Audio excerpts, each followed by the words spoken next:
Hello and welcome to another episode of Limitless Brain Lab. I am Dr. Sweta Adatia, a neurologist and your brain coach. I am quite interested in understanding the routine practices that we perform every single day. Now, I am going to throw and ask you certain questions. I want you to take a ready snap at it. Let me ask you the question. We often touch the feet of the elders. Why do you think we do that? When we touch somebody, we often do like this in the Indian ancient system and culture. This is irrespective of any of the, may it be Hindu, may it be Christian, or any other such religion. Why do we do that? Now, let's talk about certain Hindu rituals as well. You go ahead and ring a bell. Do you want to wake up the good Lord? Is the Lord sleeping? Why should you do that? Why are you offering only coconut? Have you ever thought about all these questions? Why do you take a parikrama, which is clockwise and not anti-clockwise when you go to a temple? Why do you consider that a book is very sacred? When you touch the feet of the book, then you go ahead and do like that. So many different things we have been doing, but what is the logic behind it? I am quite curious to understand, and I was very curious to understand also as a child. Now, I am sure that the youth of today would also be asking the exact same questions. By the way, before I even go further, if any of you have got the answers to that and you are very well practicing it, go ahead and put it in the comment. Before I even go further giving those answers, let me also show you a mudra that we do often. This is called Namaskar or Namaste. What is the logic behind it? Why are we not shaking hands in our culture?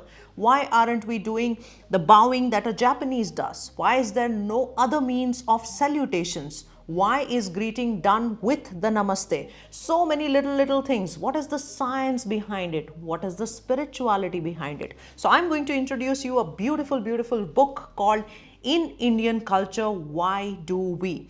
This has been written by my spiritual teacher, and I have been talking about her quite a bit because I think today, whatever I am talking or my life transformation, I definitely owe to her. I was a young kid, 17-year-old, when I first met her and joined the Chinmay mission. And with her grace and a lot of studies, we have got along a long way, and it is my privilege and fortune to also talk about this today. It is a beautiful book, a small little quick book which has given all the answers. And it is also available in multiple languages. It is available in French, it is available in Turkish, it is available in Hindi, it is available in Gujarati. So my mother tongue is Gujarati, and it's always a interesting thing to read the exact same thing from various languages. Now, let's come back to in Indian culture, why do we do a certain practice? I am going to give a very superficial overview touching the scientific aspects of it, and then you go figure out by reading the book. In the comment section below, we have pinned a comment where you will get access to the book. And if you have already read the book, then go ahead and write also some of the answers or the questions that you have in pertaining to in Indian culture, why do we? So let's start with the namaste. The scientific points of doing the namaste is hands are often dirty. Hands carry a lot of microbes. So when you are shaking hands, you're often transferring those microbes as well. And not just microbes, you are essentially also transferring the energy. Now, I'm not an energy expert, but when you read the energy literature, you often transfer the energy even by hugging, even by shaking hands. In fact, in one of the energy literature, a beautiful thing is said that if you want to avoid the karmic dues, and it was very interesting for me as I was reading that. I have no evidence for it, but a thought which you can think when you are actually hugging somebody, possibility of a karmic transfer is also there.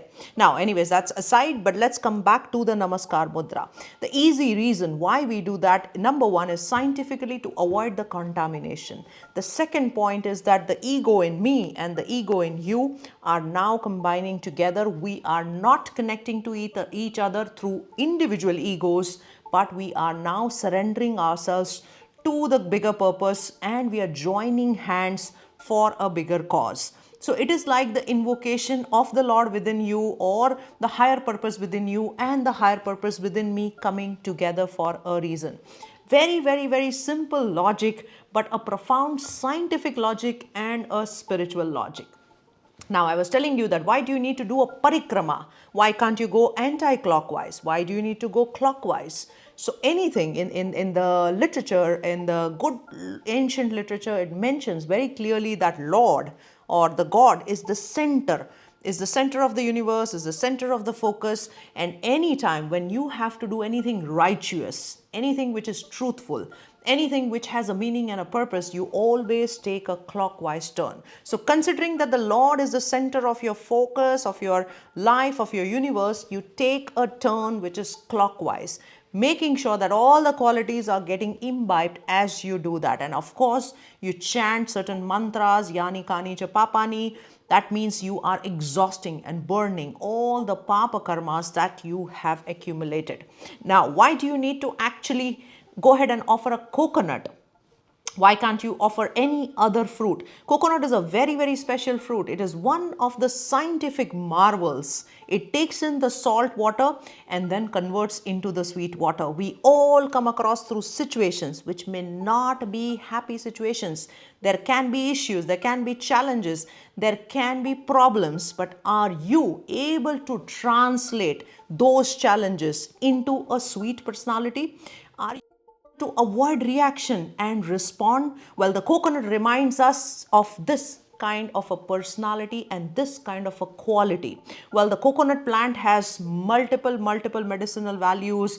Every single, the stem, the fruit, the plant, everything can be used. It is also an indicator that outside you may be very, very strong, but inside you do have a heart which is pure.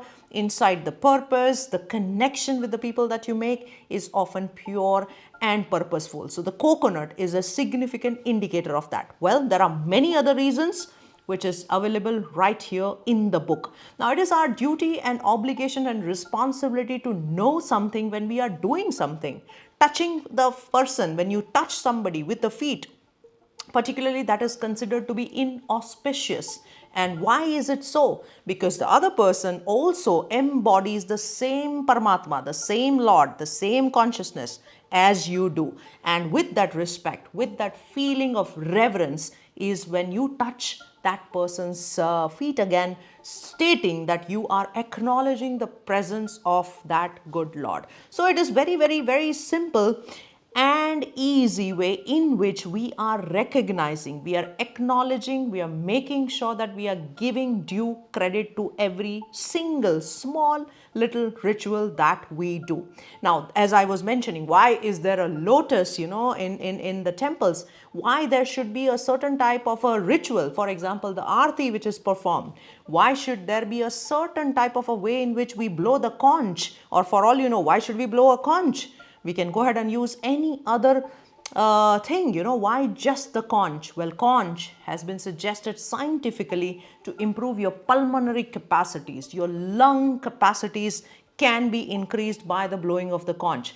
It is not an effort which is required. It is a technique by which you can easily have that pulmonary capacity expanded. The sound of the conch has a direct relation to the alpha which is produced in the brain. It calms down your brain. The moment you enter the area of worship, you immediately want all your bubbling thoughts to settle down.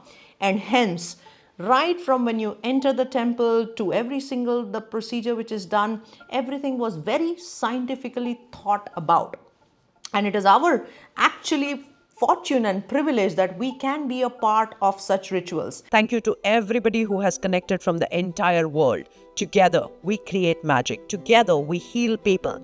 Together, we heal not just our diseases, but also our wealth, relationships, and much more. At the Limitless Lab, we want health, wealth, and happiness for one and all by bridging science and spirituality. We are collaborating with Limitless along with Hariom Smiles to go together as Limitless Smiles. Next year, we are going to have 2026 some amazing and marvelous online classes which will be experiential in nature as well as something fascinating. You would have seen in 2025 we had some fantastic presentations in relation to neuro health, neuro music, neuro meditation, yoga nidra, and so many more. So the next year, hang tight, we have a fantastic mix of each of the topics to take you to the next level. You can heal in moments, you can heal your relationships, you can come out with any problem that you suffer from, any kind of diseases, mental illness. We have crafted perfectly balanced 6 experiential and 6 learning classes, master classes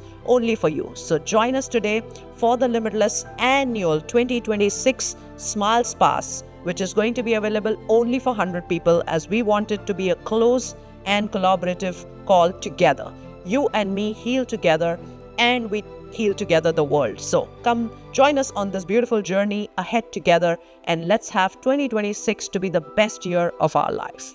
Now, not just in the Hindu culture, but also in many other cultures.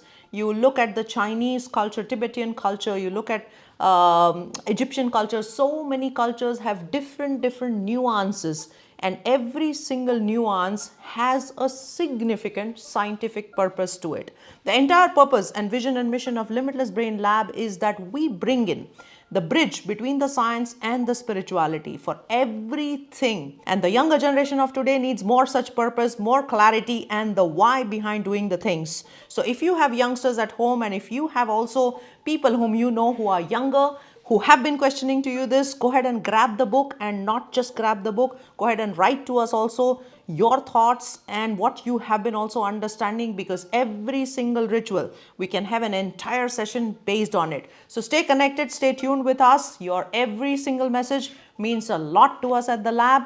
At the lab, our vision is health, wealth, and happiness for every single human being on this planet Earth. So signing off, Dr. Sweta Adatia, neurologist and a brain coach and founder of Limitless Brain Lab.